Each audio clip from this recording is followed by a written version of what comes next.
Chapter 7. Death proved to be dreamless, if death it was, and then I woke, lying on the white tile floor. The sunglasses had been flung off my head and broken at the bridge. They lay directly under the fluffy white towel and washcloth that hung from the bar on the door to the roomy shower stall.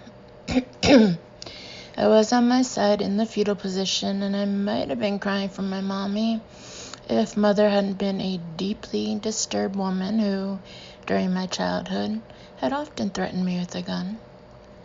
I was raised not with the principles of Dr. Benjamin Spock in mind, but according to the even darker theories of Dr. Jekyll. I felt no pain, but I was reluctant to raise a hand to my throat for fear of finding torn flesh a gaping wound. When I dared to swallow, however, I was able to do so, and I realized both that I could breathe and that the taste of blood didn't foul my mouth. Having lost my reason for existence when I lost Stormy Llewellyn 19 months earlier, I lived a life I didn't need. Although I had no fear of death, I hoped to avoid excruciating pain, long suffering, and concussion-induced blackouts from which I would awake with embarrassing tattoos. Now I was relieved to find myself mysteriously alive, relieved largely because I had pledged to protect Anna Maria from those who would kill her, because I felt compelled to save the 3 innocent children that the cowboy trucker intended to set afire, and because suddenly I had a fierce appetite for a platter of cheese meatloaf, steak fries, and coleslaw, which I hoped to satisfy before I died again and stayed dead. One good thing about a condemned man's last meal is that he doesn't have to worry about acid reflux. Getting to my feet, I realized that I wasn't alone. I spun toward the other with less than balletic grace, as Baryshnikov might have moved if he had ever performed Swan Lake while drunk, my hands out in front of me as if to catch any bullets that might shortly be in flight. On the tiled and built-in bench adjacent to the shower sat a famous portly man in a 3-piece black suit, white shirt, black tie, and black wingtips polished to a high shine.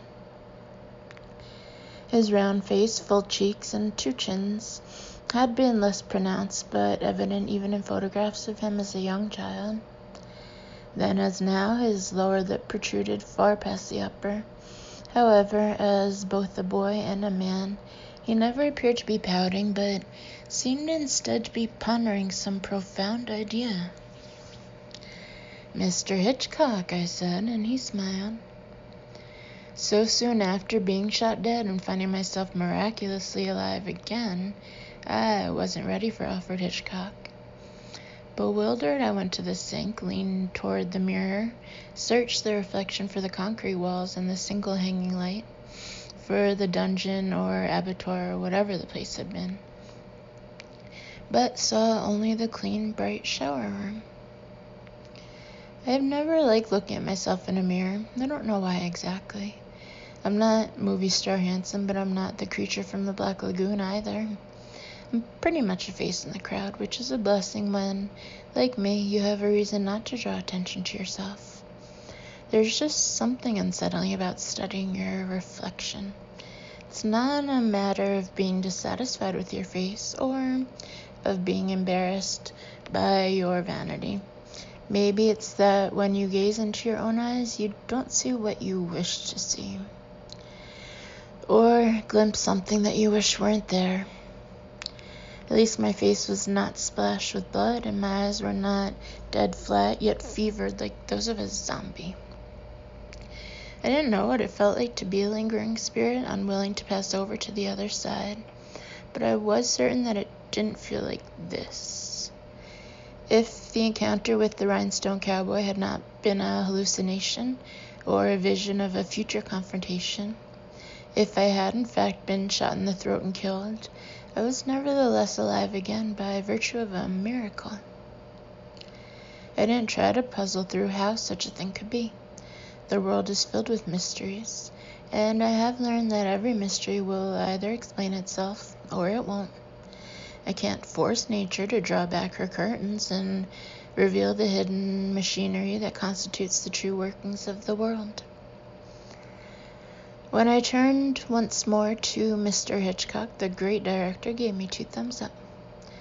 I sat beside him on the bench. My hands were shaking. I clutched my knees to still the tremors. "I saw you the other day," I said, "walking on the shore, past the cottage we've been renting. You waved at me." He thrust out his lower lip even farther and nodded. Although his face was perhaps best suited for a dour expression, he smiled and seemed almost merry. Judging by the wry look in his eyes, I thought that he had something to say that would have made me laugh. Having died in 1980, however, he was a spirit, and spirits never speak. In previous volumes of these memoirs, I have written of other famous souls who have sought me out, hoping that I could help them find the courage to cross over. Mr. Elvis Presley was with me for a few years before I understood why he lingered in this world and could convince him to leave it. Mr. Frank Sinatra kept me company for a much shorter time, a more volatile spirit than the king of rock and roll, always exciting and perhaps more helpful to me than I was to him, though old Blue Eyes eventually did cross over. From those experiences, I wrongly concluded that if another famous person among the lingering dead came to me for counseling, he or she would be a legendary singer. Perhaps Bing Crosby or Bobby Darin or John Lennon. On some bad days, I worried that it might be Sid Vicious or Kurt Cobain. Instead, Mr. Alfred Hitchcock, surely one of the 5 greatest directors in the history of Hollywood, maker of Psycho, but also of the sparkling comedy Mr. and Mrs. Smith, and numerous masterpieces in between, had come to me for help decades after his death. I already knew much about him. Later I would learn much more. But at that moment in the Star Trek shower room, I felt intellectually inadequate to counsel a man of such accomplishment. Still shocked from being murdered and resurrected, if in fact such a thing had happened, I found myself speechless. I stared at him for a long moment, and then looked around the white room as if what I ought to say to him might be printed boldly on the walls. It wasn't. Consequently, more embarrassed by my loss for words than by any stupid thing that I might say, I babbled in search of substance. "Sorry, I'm a little shaken. The walls were concrete. The cowboy was just suddenly there. Or maybe he wasn't. He shot me point blank in the throat. Or maybe he didn't. I'm sorry.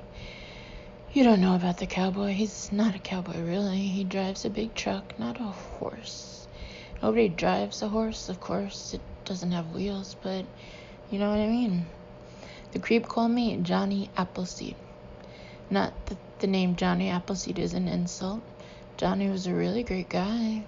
It was the way he said it, scornfully, with contempt. He's a nasty piece of work. I mean, the cowboy guy, not Johnny Appleseed. I don't have anything against Johnny Appleseed. If he hadn't planted all those trees a couple 100 years ago, I wouldn't have had any ammunition in that supermarket, and I'd probably be dead now in the produce section. Mr. Hitchcock raised one hand to rest his chin on it, and he regarded me with keen interest, as if I were Sherlock to his Watson, although I was more likely Larry Curly Moe to his Einstein. After several deep breaths, I regained my composure. "Sir, I'll do what I can for you. I'm honored that you've come to me, but since you weren't murdered, then you must be reluctant to cross over for personal reasons, psychological reasons, maybe a sense of guilt, maybe remorse for something done in life." He raised one eyebrow. "Mr. Presley and Mr. Sinatra," I said, "were almost as public about their private lives as they were about their careers, so I was able to puzzle out the reasons why their spirits lingered here. I think you kept your family and your personal life private, and since you can't talk, this is probably going to be a difficult case for me, so I just hope you'll be patient. He removed his hand from under his chin and used it to pat me on the shoulder in a kindly manner, as if to reassure me that, having lingered in this world so many years, he did not expect to be led directly to a celestial escalator. The spirits of the lingering dead feel as warm and solid to me as does any living person. They could comfort me with a pat as Mr. Hitchcock had just done, or accept comfort from me, but they could not punch, claw, strangle, or otherwise mutilate me. If they struck out in anger, their fists passed through me without effect. The only human spirit that can be dangerous to the living is one that goes poltergeist. This condition results from frustration and rage. The furious ghost draws energy from some dark place and pumps it into this world, flinging everything from books to furniture to storms of cutlery. Generally speaking, spirits capable of going poltergeist were unredeemed, if not malevolent. If they ever finally departed this world, they would most likely wind up in the dark side of the other side, where you never get cookies or hot chocolate. There were exceptions, poltergeists of good intent, of which Mr. Sinatra had been one when he came to my rescue in a desperate moment in Magic Beach little more than a month earlier. I am aware that this part of my experience has started to sound like shameless name-dropping and calls into question my veracity. In my defense, I can only say that the spirits of famous people are a tiny fraction of the lingering dead whom I have helped to cross over. And if you think I've imagined them in order to sell more copies of my books, you are proved wrong by the fact that these memoirs will not be published while I'm alive, to ensure that I will never be imprisoned in a secret government facility and studied like a lab rat. Besides, regardless of where I might be going on the other side, whether into the light or the dark, I won't have a use for royalties after I'm dead. If I've got my theology right, in the light, all that I could ever need or want will be free, and in the dark, no currency ever minted can buy my way out. Mr. Hitchcock stopped patting my shoulder, rose from the tiled bench, and crossed the room. He beckoned with one finger, and as I rose to my feet, he walked through the closed door into the hallway. Apparently travel is much easier when you're dead. No need to concern yourself with doors, toll booths, or airport security agents who want to probe your butt. When I opened the door and stepped into the hall, Zilla was at her workstation folding freshly laundered towels. Mr. Hitchcock stood 100 feet away at the intersection of this corridor, with one serving the TV lounge and the chiropractor's office. He raised his right arm high and waved, as if we were in a crowded train station and he needed to attract my attention through the bustling throng. The attendant couldn't see him, of course. She said to me, "Is something wrong?" I had decided I didn't need a shower after all, ma'am. The idea of a shower was refreshing enough. "I can only give you a partial refund," she said apologetically. Eager to follow Mr. Hitchcock, who seemed to intend to lead me somewhere, I said, "That's all right, I don't need a refund." As I turned away, she stepped out from behind her station and approached me. "Wait a minute, sir, please. It's just, you see, whether you use the towel or not, we still have to wash it and clean the room." She was earnest and clearly wanted to treat me fairly. "I understand," I assured her, "no problem. But I can return half your money." "No, ma'am, really, it's fine. It was only the idea of a shower, but I paid for it with paper money, which is only the idea of money, so it was a totally fair exchange." My attitude perplexed her into silence as I hurried toward Mr. Hitchcock. He led me along the intersecting hallway to the very back of the building, where he phased through a fire door labeled stairs. I opened the door and entered the stairwell in a more traditional manner, in time to see him floating down the first flight, his feet a few inches above the treads. As I followed, looking down on him, I decided he had manifested not as he had been late in life, but as he had been in his early 50s, hair still dark but receding, the beginning of a bald spot at the crown of his head.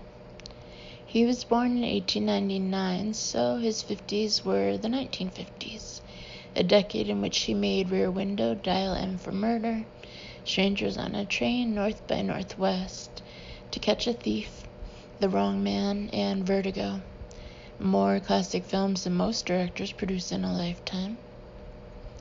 Rebecca, the first version of The Man Who Knew Too Much, Notorious, Spellbound, Suspicion, Shadow of a Doubt, and so many other great works were already in his past. Psycho, The Birds, and others were in his future. We had ascended 4 flights, which put us in the basement. With the aplomb that he exhibited routinely in life, the director floated through another closed door, and I discovered that beyond it lay the mechanical heart of the truck stop, a chamber that perhaps seemed more vast than it was, housing huge boilers, chillers, a maze of big PVC pipes serving the heating cooling system, and banks of circuit breakers. There was also much equipment that I could not identify. In fact, so much that I might very well have been in the engine room of a starship. Cold, harsh light fell from the fluorescent fixtures. Shadows had sharp edges, and the stainless steel housings of the various machines glistened as if crusted in ice.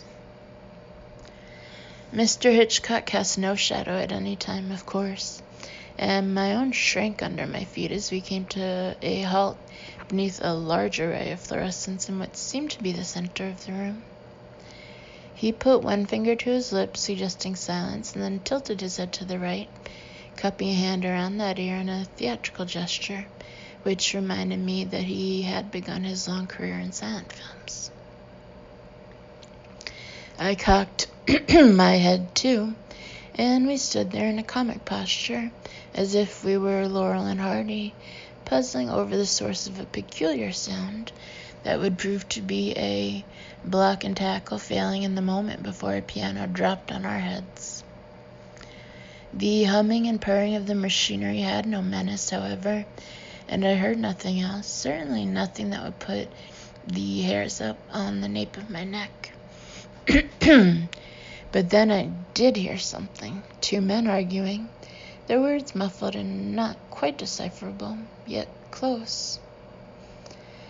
Surprised, I turned, but no one shared the open center of the room with us. And between the banks of machinery, the aisle by which we had arrived here was also deserted. Other passageways serving additional rows of machines waited to be explored, but I didn't think I'd find the 2 men in any of them. That angry pair seemed near, but not quite real. Their voices sonorous and distorted, like those of malevolent presences in a dream. Their conversation faded, then returned, louder and closer than before, though still indecipherable, as if they were just a few feet away, but on the farther side of a wall that I couldn't see. I turned again, and an infuriated man in jeans and a black leather jacket stalked past, close enough to touch, oblivious of me. His face was hard and seemed subtly broken, the countenance of a stubborn but inept boxer who had taken too many devastating punches. Fierce under heavy lids, his eyes shifted here, there, here, with the desperation of a beast born to be free but caged from an early age. And he was semi-transparent. The lingering dead look as real to me as they would have appeared in life. If they don't manifest with mortal wounds, as did the decapitated woman crossing the street, and if they don't pass through walls or float inches above the ground, I am not often able to recognize them as spirits. This stocky, thick-necked man with the fractured stone face was not a spirit. His voice, though seeming to be filtered through a foot or two of cotton batting and distorted like a recording played at too slow a speed, was nonetheless far different from the silence imposed upon the deceased. He changed course abruptly, passed through me, and I shuddered as a chill marked the moment when we occupied the same space. As I turned, he stopped one step away, swung back to me, and we were face to face. He had abruptly ceased talking. He looked left, right, up, down, and I suspected that he'd felt a chill as well, but he didn't otherwise react to me. From my perspective, he was a see-through ghost, as in a movie, but I was invisible to him. For a moment I perceived, without quite seeing, that the room he occupied had the same dimensions as the chamber in which I stood, but that it was an empty and desolate space, cold concrete and ashen light. The second man in that other basement now spoke again, stepping into view, the rhinestone cowboy. He was as semi-transparent as the guy with whom he argued. Turning from me, the first man joined the would-be murderer of children, and they walked away, swiftly fading from sight as their voices slid into silence. I no longer sensed that alternate basement, but then came a sound like two metal fire doors falling shut, one a fraction of a second after the other, the former softer than the latter. When I turned to Mr. Hitchcock, I found that he was watching me. As though soliciting my reaction to what had just happened, he raised his eyebrows. Although I am not an important person by any definition, at that moment I almost felt like one. In spite of my paranormal ability, I am just a hapless, out-of-work, short-order cook who struggles to fry well when he has a job and, if possible, at all times to do the right thing. But now I suddenly thought of all those male leads in Mr. Hitchcock's films, and I felt obligated to fulfill his directorial expectations, to answer his raised eyebrows with a remark witty enough to be delivered by Cary Grant. Instead, I said, wow.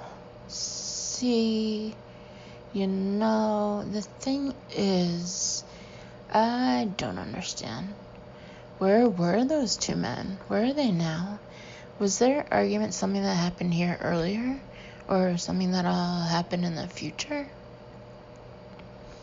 He shook his head and then tapped the face of his wristwatch with one finger, perhaps to indicate that the time in both basements was the same, that what I'd seen had happened just now. Or maybe he had done a Rolex commercial during his life and felt a duty to sell the brand even after death. Sir, I'm confused. With fingers widely spread, hands framing his face with an expression of amazement, Mr. Hitchcock mocked me as if to say, "You? Confused? Who knew? Astonishing. Impossible. It beggars belief." If he'd been Quentin Tarantino or Oliver Stone, I might have been a bit offended, or even alarmed by the possibility of mindless violence. But in his day, he'd been known for his unexpected clowning and practical jokes. His friend, the actor Gerald du Maurier, had been appearing in a play at St. James Theatre in London, when during a performance Mr. Hitchcock somehow had gotten a full-grown horse into the star's dressing room without anyone seeing it happen. When du Maurier returned at the end of the play, he found the huge animal contentedly eating grain from a feed bag. Now the director turned from me and glided across the basement as if he wore ice skates and the floor were a frozen pond, and I had to hurry to keep up with him. He passed through a heavy fire door, which I yanked open in his wake, wondering if this might be the door that I had heard crash shut twice in quick succession when the see-through cowboy had departed the other basement, or this basement, or both.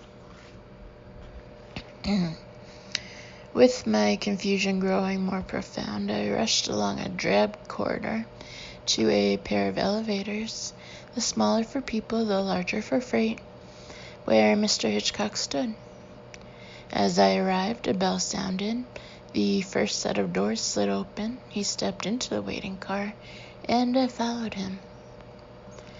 Even if I'd been able by then to come up with a line worthy of Cary Grant, before I could have delivered it, the director soared through the roof of the elevator and disappeared.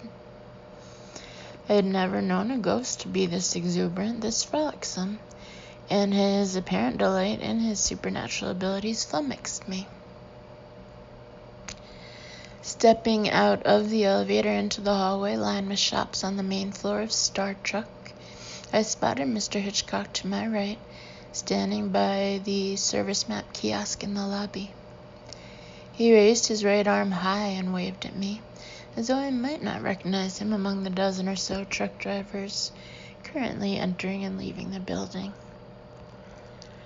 As I approached, he winked out of existence and then reappeared on the far side of the glass doors of the main entrance.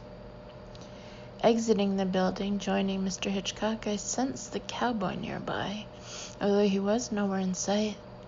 Then I saw the ProStar Plus receding along the exit lanes from Star Trek, speeding toward the coast highway. The roar of a nearer engine, followed by the shrill squealing of brakes, startled me backward. The super-stretched Mercedes limo ran down Mr. Hitchcock and slid to a smoking rubber stop in front of me. He couldn't have been roadkill, of course, because he lacked material substance. He was just gone. Through the open window in the driver's door, Mrs. Edie Fisher said, "Hurry, child, or we might lose him." In the distance, the red and black rig disappeared into the underpass.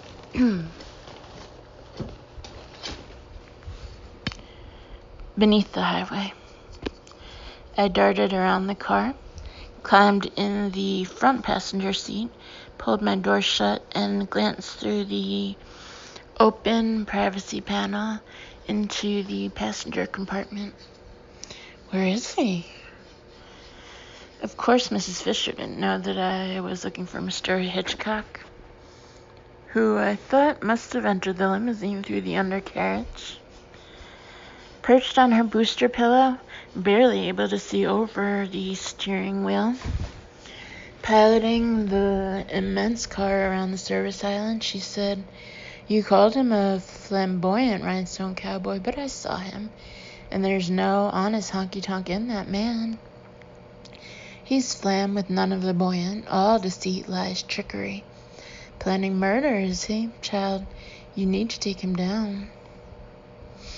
I knocked him flat with apples, red delicious Granny Smiths, but even as much as I hate guns, I probably need one. Indicating the purse on the seat between us, she said, "Take the pistol I showed you earlier. I don't want to get you in trouble." "Sweetie, that gun's even harder to trace than apples." I didn't feel that it was proper to open her purse, even though she invited me to do so. Besides, I didn't have an immediate use for the weapon. For the time being, we were only following my enemy. I wasn't going to shoot out his tires or leap from the speeding limo to the driver's door of the truck. I'm not Tom Cruise. I'm not even Angelina Jolie. Entering one of the exit lanes, Mrs. Fisher accelerated toward the underpass. "Belt up," she advised. By this point, I knew her well enough to take such advice without hesitation. Coming out of the underpass, ascending the curved on-ramp to the coast highway, she rapidly accelerated, as if the laws of physics did not apply to her. If we'd been in an SUV or an ordinary car, we might have demonstrated the power of centrifugal force, might have rolled off the roadway at the apex of the arc. The limo was heavy, however, with a low center of gravity, and we rocketed to the top of the ramp at launch speed. Contemptuous of the yield sign, Mrs. Fisher pressed great blasts of sound from the car horn as a warning to any motorist who might be approaching from behind her in the right-hand lane. The limo shot onto the highway, whistling south toward the targeted ProStar Plus. "Take it easy," I warned. "We don't want to catch him." "But you said he's going to murder 3 people. He has to be stopped." "We'll stop him, but not yet. We need to see where he's going, what he's up to. He's not in this alone. That reminds me, did you see another guy come out of the truck stop with him?" "No, he was alone." "So this is a conspiracy?" She lingered on the last word, as though the sound of it enchanted her. "I don't know what it is. This other guy, he's wearing jeans and a black leather jacket. Lizard-lit eyes, stocky, looks like he was into one of those martial arts where he broke cement blocks with his face, but sometimes a black one. This is more delicious by the moment." She grinned broadly, and her adorable dimples were so deep that fairies might have lived in them. Having eased up on the accelerator, she said, "So we'll just stay far back and keep the truck in sight. Is that it?" Relying on my psychic magnetism, we wouldn't even have to keep the ProStar Plus in sight, but I didn't want to explain to her that I was like Miss Jane Marple with paranormal abilities. "Yes, ma'am, just keep it in sight. Nothing bad is going to happen right away. He doesn't have the children yet." I realized my mistake even as I spoke. She understood the significance of what I said. Her smile faded, her dimples withered. Her voice grew so tough that she sounded as if she might be Clint Eastwood's hard-bitten sister. "That's who he's going to kill. 3 children." Reluctantly, I said, "Yes, ma'am. I believe so. 2 girls, one maybe 6 years old, the other 10, and a boy of about 8. Evil is always drawn to the innocent," she declared with the precise note of contempt and disgust that, if she were Mr. Eastwood, and if this were a Western, would have been punctuated with a stream of tobacco juice well aimed at a spittoon. "How do you know he's going to kill children?" "I'd rather not say, ma'am." "Call me Edie." "Yes, ma'am." "I'd rather it that you did say." "What if first you tell me what it means to be smoothed out and fully blue?" After a silence, she said, "I'll tell you when I tell you, but this isn't the one." "That works for me too, ma'am." Squinting at the distant 18-wheeler as though she might vaporize it with her stare, Mrs. Fisher said, "If I catch the freak laying a hand on a child, I'll feed his testicles to coyotes while he watches." She didn't look quite so adorable at the moment. She looked like a mean Muppet hot for vengeance.